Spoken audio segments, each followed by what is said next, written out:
Okay, hello everybody. My name is Amanda Dounis and I'm from the Positive Thinking Clinic. I'm here today so that I can have an amazing second interview with Cheryl Duffy. I'm not going to tell you too much about Cheryl because she will introduce herself and her wonderful program and all the amazing things that she's been doing. I myself, I have my own clinic at Wolli Creek called the Positive Thinking Clinic. I'm a counsellor, hypnotherapist, an early childhood teacher, and a master NLP practitioner. So, Cheryl, welcome to today, and can you please introduce yourself? Thank you, Amanda. Yes, I'm Cheryl Duffy. I'm the founder of the Divorce Centre, and I run programs for co-parenting and my accelerated divorce recovery program. It's a one-stop shop for divorce for people, so it's helping people through and beyond divorce. Thank you for that, Cheryl. We've recently gotten together and had another interview about what exactly it is that you do. So I do encourage our listeners who are interested to find out more. Do you remember what the episode was called, Cheryl? We've got it on our YouTube channels, don't we? Yeah, co-parenting with civility. Thank you for that. I would have been tongue-tied if I tried to remember that. But today what we're going to talk about is the Accelerated Divorce Recovery Program. Can you please tell us exactly what that is? Okay, so the Accelerated Divorce Recovery Program is for people who are stuck. So they're unable to go back to their old life, but they're also unable to move forward to create a new life for themselves. And some people, it can take months, years, and they're just in this surviving life instead of participating in life, creating their best life. So the program basically helps them to understand where they're at in the emotional grief cycle, because a lot of times people don't get to that acceptance phase, accept that their old life is gone, and then able to be ready for change, ready to create that new life for themselves. So it goes through and helps them understand what their strengths are, where they're able to rebuild their self-confidence, their self-esteem, self-worth, and look at what they would like their future to look like and put those steps in place to, achieve their best life. So it's being able to let go of the past. So they may have been feeling that they weren't good enough, that they keep going through their mind, why did this happen? And just keep tormenting themselves on why this happened to them. So it's about getting past that and being able to create a new life, basically. Cheryl, this seems like such a brilliant opportunity for people where this is relevant for them. How did you come to realize that a program like this was so desperately needed? Because I too do agree that it's so desperately needed, and it's so amazing that people have this opportunity that they can reach out, because that's what they can do, reach out to this program. How did you come to realize how important this was? I've just come across so many different people who are stuck, and it could be any grief that they've experienced in life. It could be a loss of a loved one. It could be the loss of their marriage. It's just any type of grief that they just get caught up in and stuck. And I myself was stuck for 8 years after my divorce. I know it's crazy, 8 years of my life that I wasted. And I look back and see that if I had the ability to have gone to a program much earlier in my separation from my ex, I wouldn't have been sitting there thinking, I want my old life back, just pining life, being able to look at the reason that my husband left because of me, but it was because of him, that he wasn't happy within himself, because we're not here to make other people happy. We are responsible to make ourselves happy. So it's important for people to understand that people don't leave because of you. It's generally because they aren't happy in themselves and they go looking for that validation external to move on. And it's basically them being able to understand that, having that trust to be able to move on with their life and feel that they're worthy of having a new life. Because sometimes they just feel they weren't good enough, so therefore, no one else is going to want them in life. because they didn't succeed in their marriage. So it's a case of making sure that they understand, using analogies like, well, you know, you have a car accident, but it doesn't stop you from getting back in the car after you've had the repairs done and then continue on to your destination. Well, it's a similar scenario where you'll have this mishap in life where you have a marriage breakdown, which is extremely painful. And then you've then got to have that courage and step back up and say, okay, I've got to focus on myself, repair the damage, then I'll be able to then move forward in life and create my best life and the best version of myself. And what do you think is a good time frame? Like some people are stuck and they may be stuck for 1 year and or like you mentioned for several years, but they don't realize that they're actually stuck or they're not even wanting to make that move. What is it that, or what's a safe, what's a recommendation? Is it good for a friend to notice, hey, you're looking like you're a little bit stuck there. Do you want to reach out to someone, get some professional guidance, or is it okay to sit in that grief for a little while? Or what do you think? It is okay. You do have to experience grief. You do have to go through the emotions and allow yourself to go through the emotions. The problem is, like myself, I just threw myself into work. I didn't want to deal with my reality. So I just made myself super, super busy so I didn't have to deal with it. But then all that does is kick the can down the road, whereby you don't deal with it for, you know, months, years later. So it is good for people to deal with the grief, to let themselves feel the emotions and get to a stage, and it can take, it's different timing for everybody. But if you're finding that it's a year or more, then, and you're finding that you're not ready for any changes, then you're stuck. You're basically going to gain some professional help to help you get over the past to move forward. And like there may be people that need that therapy because divorce often triggers some childhood trauma where, you know, you may have felt abandoned in life at a younger age, and that's now being triggered because your partner has left you, and you're having all these emotions all over again.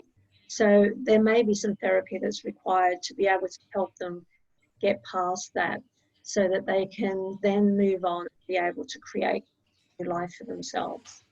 That's a really critical point because when I too have had people come into the clinic for an event that's changed their life, such as divorce, quite often we're working on other issues that have been Yeah, triggered by this event or are now relevant because they are now divorced or separated. And these issues may have been buried, ignored, or maybe they didn't care too much about them many years ago, but now they've surfaced up and they need a bit of cleaning up or they need some therapy so that they can continue safely with their life yeah. journey with critical moments that they're here to face.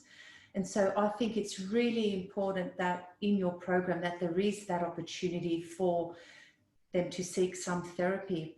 What can people expect your program to look like? Well, it basically takes them through in helping them understand where they're at and where they need to get to, and understanding those emotions that they're going through, and looking at whether, you know, they've got to come to a situation where they feel they've suffered enough and that they're now wanting to change their life and be able to rebuild it. So sometimes they'll be thinking, oh, I don't know where to start, you know, I don't know what to do. So they're getting that help in being able to do that. And it's about building resilience as well, because there's so many people who are self-sabotaging. I know for myself, I was just comfort eating. I was just feeding my emotions. So I was just getting fatter and fatter, and that just fueled my self-loathing. So I was just not in a very good space mentally in, you know, having that self-love to know that you are worthy of having a better life, or having someone new in your life.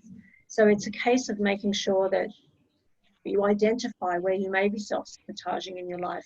Even people who think that they're ready, to find a new person, they've got this, they self-sabotage in having this superhuman checklist, which I know I did, that no one was ever going to meet, because if there was any issue that I could detect in the first couple of days, it'd be, no, it's not going to work. So I'd be away. So it's a case of being able to understand what characteristics you're looking for or attributes in a new partner. I go through this in my program as well.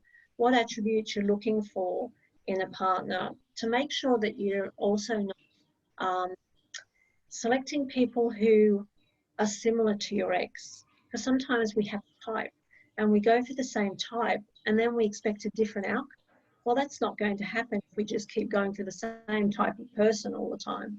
So sometimes you've got to really have a look at what the core attributes you want in someone. And it may be someone you may not have even thought you would even go for when you do meet them, but they have those key values that align to yours, which aligned values is very, very important. So it's about looking at what they want for the future as well. There might be various areas in their life that they're not happy with. It could be in their workspace. It could be in their social area where they've lost friendships because through the divorce they may have lost, some of their friends may have taken sides with their ex. So it's about rebuilding your life in my program to try and improve all the different areas of your life so that you can rebuild to a life that you're going to find more fulfilling.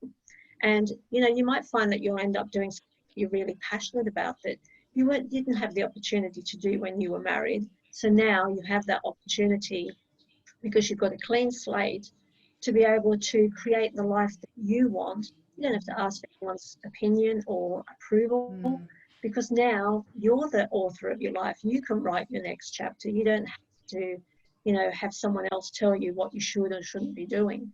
So it's a great opportunity.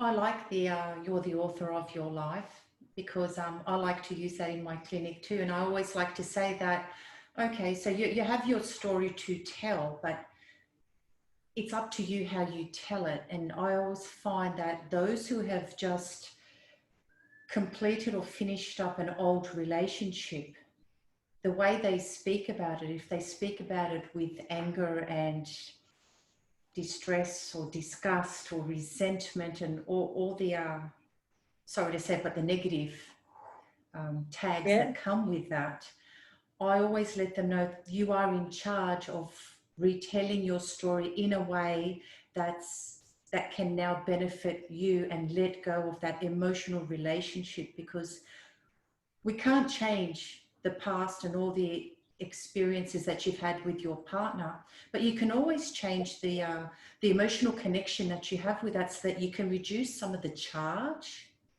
So it's, I think it's really important to be able to get over, get past, get unstuck, rather than holding on to the anger and the resentment and the blame. And I like how you help people determine what they're looking for. And it's just as important that people look within themselves and say, well, how did I contribute to absolutely everything? And what would I like to change about myself? So you give them that opportunity too? Yeah, I run the story of divorce, and you can basically be the victim of it and be that resentful, bitter person blaming the other person for everything that's happened, which then has that negative mindset that you carry throughout life and looking at everything from a negative lens. Whereas if you look at what did you learn from your divorce, what did you learn from you know, the conflict, the communication styles, because I talk about the different communication styles that you have, in being able to help you understand what went wrong, to be able to help avoid having the same thing happen again. But I also go through an exercise where it's writing a letter, a goodbye letter to the ex, and sort of it's getting closure, basically, writing this letter to be able to then burn it after, to say, okay,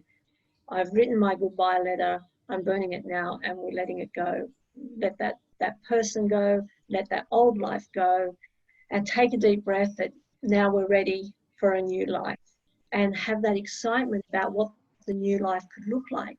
And with the program, every week, it's an 8-week program, so every week it's about doing the healthy mind activities, so that they're always looking for what they're grateful for in their day, what positives they see in their day. And even when they experience negative things that happen to them that day, it's about looking at, there's usually always a positive that comes out of it. You know, you could be stuck in traffic on your way to work and think, oh, you know, I'm going to be late for work now. But if you take a breath and think, well, thank God I wasn't 5 minutes earlier, I could have been in that accident that's up ahead. Yeah. So it's flipping your mindset to have more of a positive outlook as opposed to a negative outlook. And when you do that, you're able to then see the opportunities in life, because if you go around with a negative mindset, you can't even see the opportunities. You're blind to it. You're only seeing the negative things in life. And I actually believe that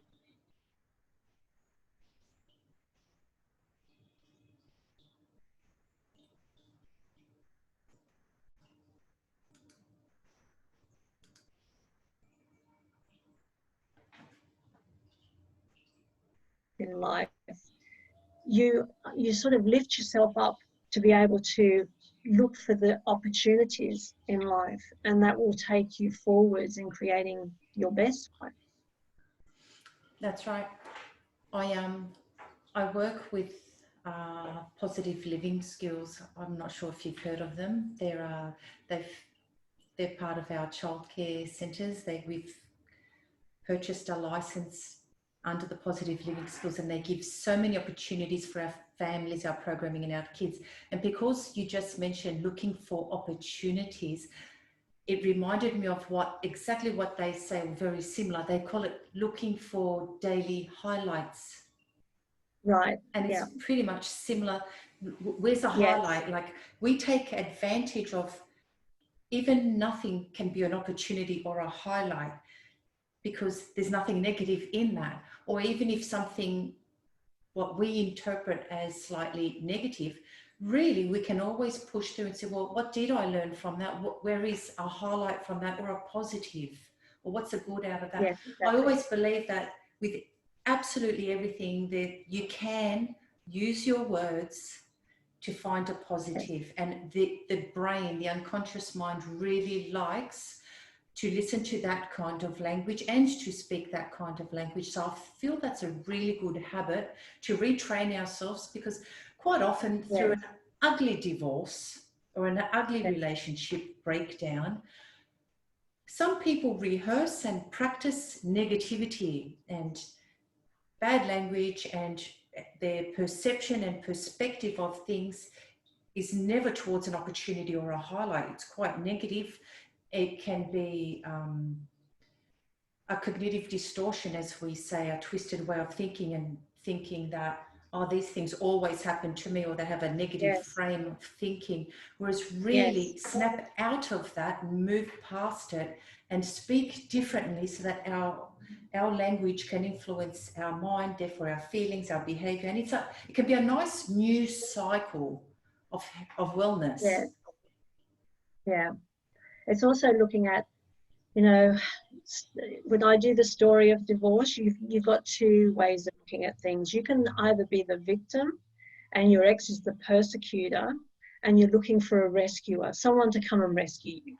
Or you can be empowered and you can be, you know, the victim, and your ex can be your challenger, but then the person you have helping you is like a coach who is helping you and supporting you through it.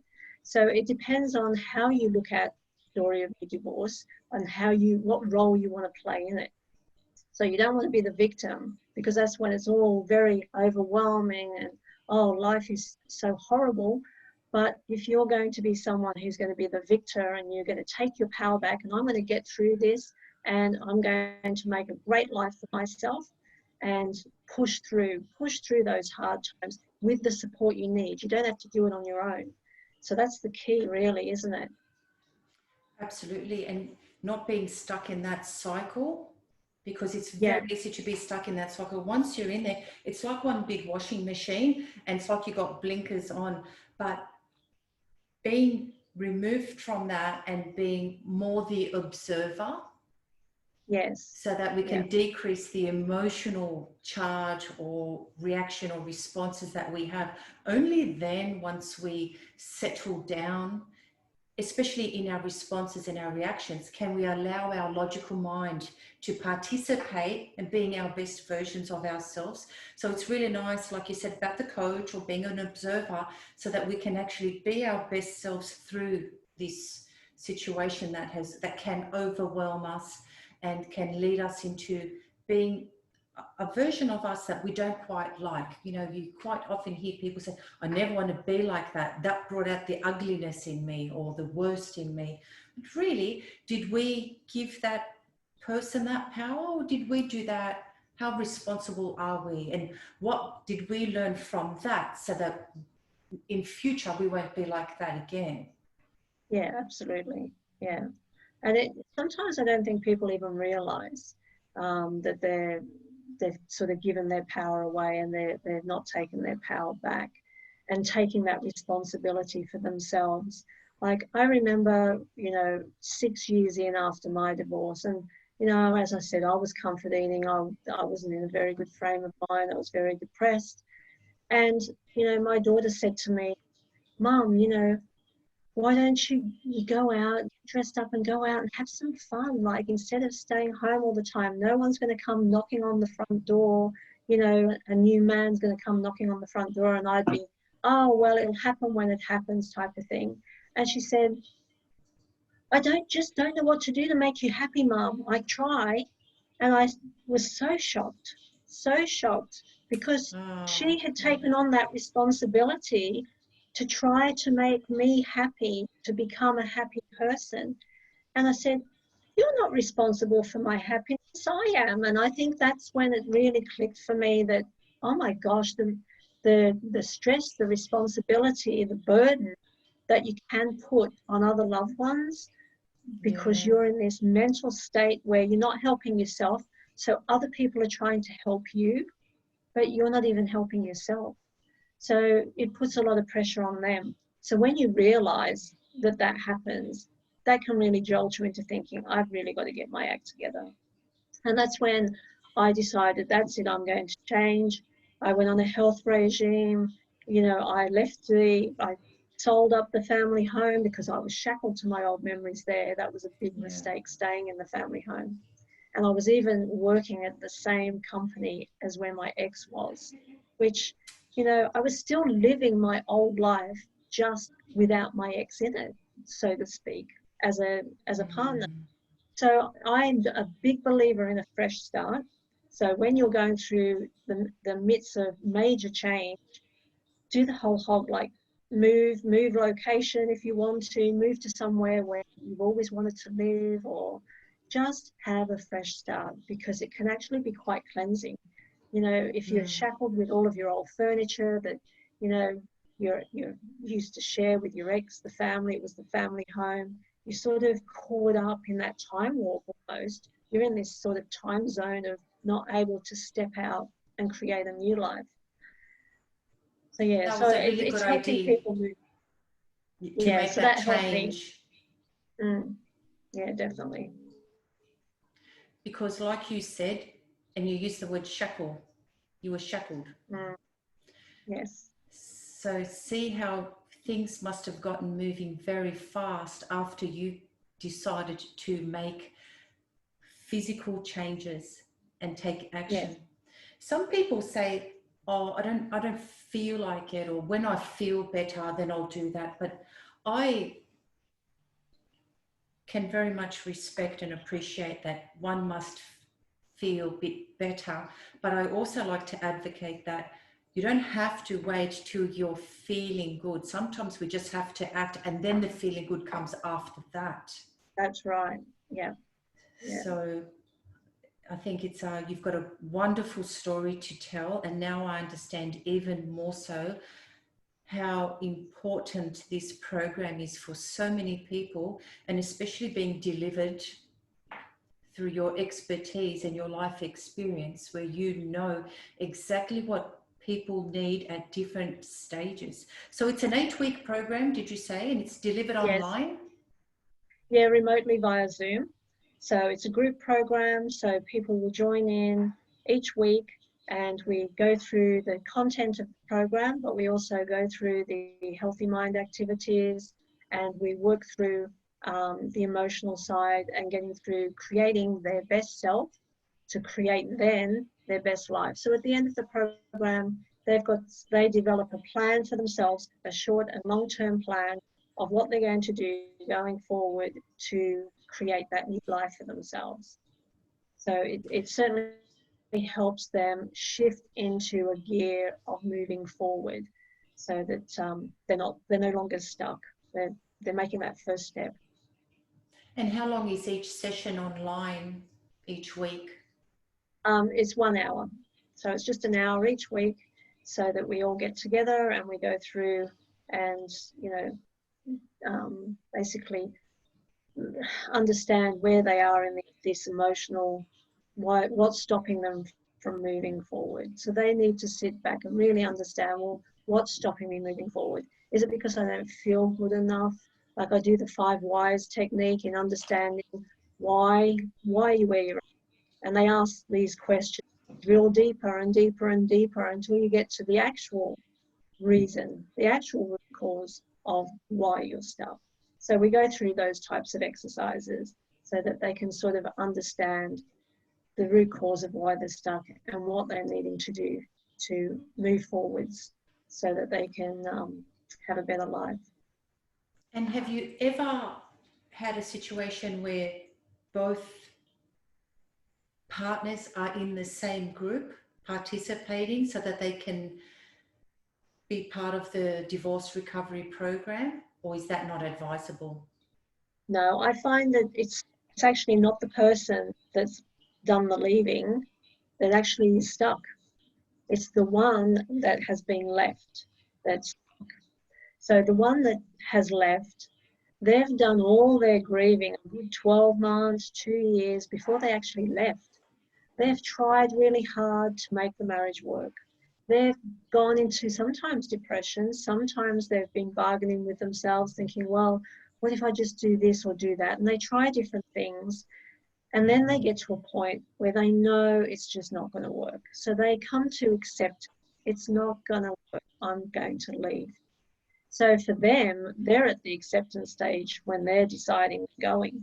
But the poor person that they're telling, oh, I'm out the door, they are blindsided, they're in shock, they're in denial. They think, where the hell has that come from? Like, I didn't even know there was a problem.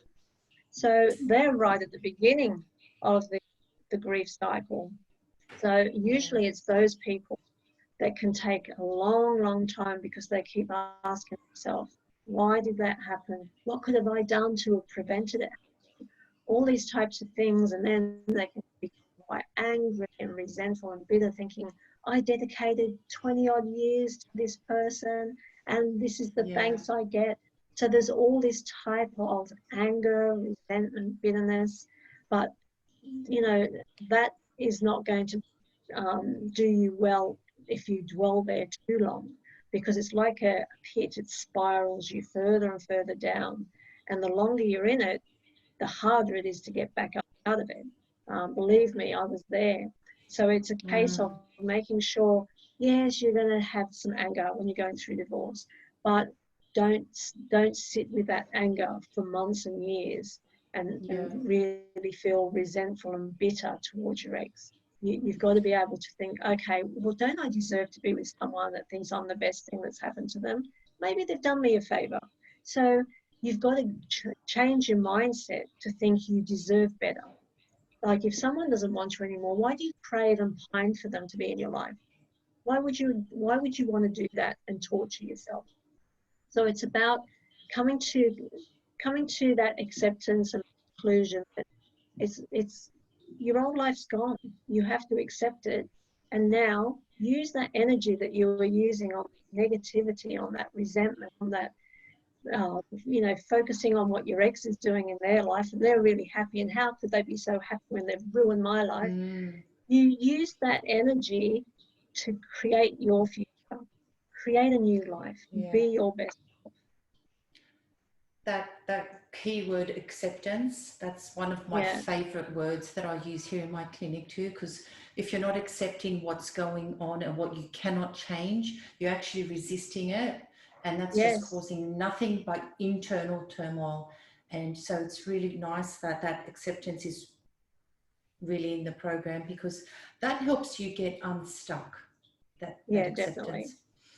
You know, because it's called the Accelerated Divorce Recovery Program, it's also, is it also suitable for those who have been in long-term de facto relationships who then decide to, or who have parted and one partner is stuck and they're treating it like it's been a marriage? Oh, absolutely. Yeah, it is like a marriage. It's just that piece of paper is the difference. So in a de facto relationship, you still have an emotional connection, that emotional grief when, you know, your ex is going to leave, and you go through exactly the same emotional grief cycle and feel all of those same feelings. So most definitely they can be attend the course and be able to get unstuck, because you think, you envisage that how your life was going to look, how the future was going to be with this person, and you may have had plans of what you're going to do in the future, what your retirement was going to look like.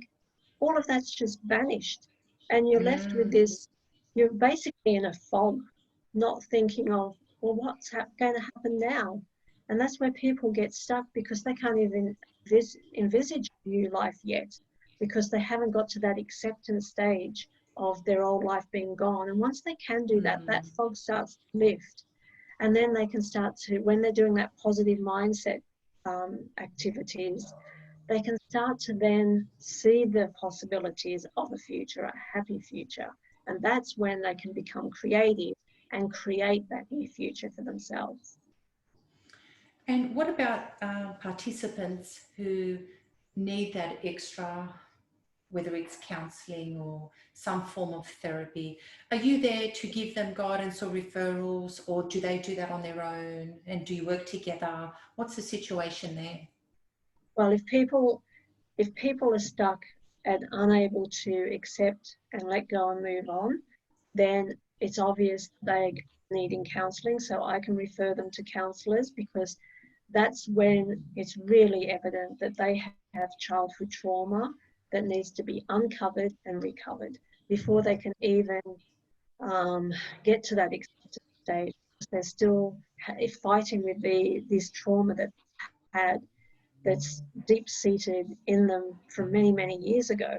So if they're not sort of ready for change, then there's obviously going on that is stopping them, which is more in-depth, that needs to be worked on by a counsellor. And even if they haven't had a childhood trauma or some event that's somehow relating to the way they're not accepting or the way they're handling things today, this could be their first traumatic experience, couldn't it be? Yes, it could be. And for the person that's been left, you know, it's devastating. And, you know, you want to be able to help them get through it and understand why they're feeling the way they feel, and looking at rebuilding their worth, their self-esteem, their self-confidence, so they can, because as your best self, then you can create your best life. But when you're a shattered person, you're feeling broken, you're unable to achieve that. So it's about helping them become their best self to do that. But if they're unable to, they just can't make any changes once they've had this program, they really do need to have some counselling to help them uncover what's really holding them back. Yeah, I think this program is a really great way to get people moving, because they're committed and consistent for 8 weeks. So once a week, plus their tasking, plus their mindset is there. They're not going to invest in this unless they're ready to say, okay, I'm going this direction and I'm ready to move forward and get unstuck. I think it's really great. And for those who are listening out there, let's say somebody wanted to get in contact with you to find out more. Can you please tell everybody your website, your email, and any way they can get in contact with you? Okay, so they can go to my website, thedivorcetango.com.au, and they'll be able to see on there my various programs, and I'll be able to help them. They can either email through the contact form, or they can email me directly at cheryl@thedivorcetango.com, or they can call my mobile on 0411 484 099. Fantastic. At least we know we have all these different options of contacting you. For anyone that's interested, please contact Cheryl. Is there anything else that you want anybody to know about the Accelerated Divorce Recovery Program? I think if you identify, if it's not just for yourself, but if you see a friend or a family member who is really stuck and you want to be able to help them, then get them to have a look at the program online, because it may be just you giving them that nudge that they do need some help. They might say, oh, I'm all right, I'm okay. But if you see that they're not able to let go of the past and move on and create a happy life, not just survive life and be very robotic, but to be able to create a nice, fulfilling, happy life for themselves, then direct them towards the Divorce Tango and we can help them there. I really thank you for that, because at my clinic, and I do have individuals, sometimes couples, but I know in your situation with this program, it's best for the one individual who's actually stuck. At least I know now that I have you as a referral, whilst I treat them for any anxieties and depression and any other tags associated with what they've gone through. Those looking for a program so they can get unstuck and be guided and supported into a positive direction in their life, I know I can refer them over to you. Also, because I'm involved with my early learning centres, and there's thousands of parents that I come across, and not everybody unfortunately stays happily married, and there will always be times where I have parents come to me not for their children, but because they're going through grief, because their relationship has broken down. It's nice to know that we have a service for them that they can trust and that they can see light at the end of the tunnel. So I'm really grateful for having this interview with you, Cheryl. And I hope Thank that you all so our much for having listeners, me. thank you too. I hope all our listeners enjoyed and got as much clear information as possible as to what your program offers them. So thank you very much. And I guess I'll see you next time, Cheryl. Okay, thanks, Amanda. Bye, everyone. Bye.